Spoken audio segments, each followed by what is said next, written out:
अस्सलाम वालेकुम नाजरीन, मैं हूं अमरीन बलोच और आप देख रहे हैं सूर्या न्यूज़ HD। आइए नज़र डालते हैं आज की अहम खबरों पर। कांगड़ bureau chief Mubarak Ali Sheikh Pathfinder International की जानिब से UNFPA और UNHCR की शराकत दारी से चलने वाले प्रोजेक्ट सिनफी बुनियादों पर तशद्दुद के हवाले से सेमिनार डिप्टी कमिश्नर हॉल में मुनाकिद हुआ, जिसमें सिविल सोसाइटी और स्टेक होल्डर्स को मदऊ किया गया था, जिसमें रेफरल पाथवे के हवाले से बात की गई।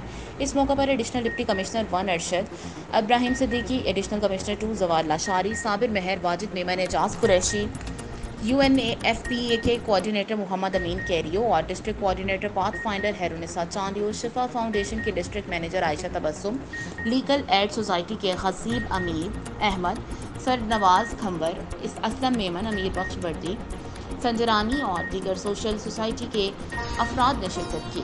मोहम्मद अमीन कैरी और मुहतरमा हैरुनिसा चांदी का कहना था कि सिनफी बुनियादों पर तशद्दुद की असल वजूहात ज़हनी पस्ती और नफ्सियाती मसाइल हैं, जो ज़्यादातर कम आमदनी वाले ख़ानदानों में अक्सर देखी गई हैं। इसके अलावा कुदरती आफात के दौरान जो अफराद या ख़ानदान घरों से बेघर होकर मुख्तलिफ रिलीफ कैंपों में रिहाइश अख्तियार करते हैं, इनमें ज़हनी पस्ती की वजह से सिनफी बुनियादों पर तशद्दुद जैसे मसाइल सामने आते हैं। अगर इस तरह के अफराद में साइको सपोर्ट के जरिए बात की जाए तो काफ़ी हद तक ऐसे मसाइल पर काबू पाया जा सकता है। इसके अलावा रेफरल पाथवे पर बात करते हुए कहा कि इस तरह के संगीन केसेस को मुख्तलिफ इदारों को रेफर कर दिया जाता है। हमारी कोशिश होती है कि इस मसाइल को जहाँ तक हल हो सके किया जाए।